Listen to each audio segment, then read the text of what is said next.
So today we discussed what is the role of directors in the transition to a more sustainable economy and as it translates to corporates into ESG. So part of what we discussed was, well, there's no question that the board has a very, very fundamental role to play.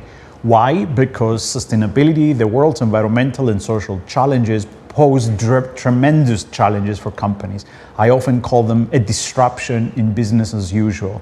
And disruptions need to be navigated. And therefore the board has a monitoring, an advisory, and even an engagement role to play, both internally in terms of how the board works with the executives, but also externally in terms of how the world sees the corporation through what the board says and does and oversees.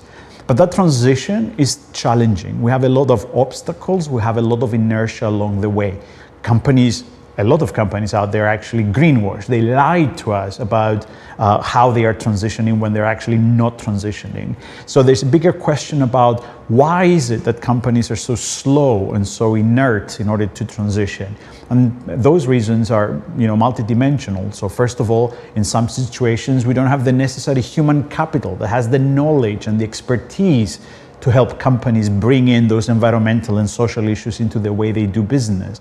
It also requires a very fundamental change in the mindset. The old world was the world of shareholder primacy, shareholders as the supreme being, and we only manage the business for the money. That's no longer enough. We need to migrate to a stakeholder mindset where, of course, we're going to keep our shareholders happy, but at the same time, we have human capital, we have natural capital to worry about, and in fact, integrate into the value creation process. There's also other reasons. So for instance, some companies don't even think about sustainability or ESG as a strategic factor. They think of it as a nice to have, as a philanthropic branch of what they do, rather than realizing that businesses can actually innovate in the space of environmental and social issues. At the end of the day, what are businesses good at? They're good at finding problems, gaps in the market, and then innovating those solutions or business models and scaling them up efficiently, effectively, and profitably.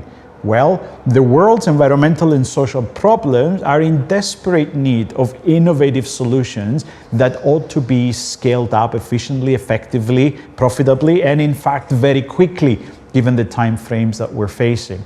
So for all of those reasons, the board essentially oversees, monitors, or advises on a very fundamental change management process. It's often a change in the business model, sometimes a change in the structure of the organization, and most importantly, it's a cultural change in the mindset of the organization and the people in it. So the board has to play this multidimensional, if you like, role in terms of both managing internally or advising internally, but also supporting, sometimes even championing the change management process, both internally as well as to external stakeholders.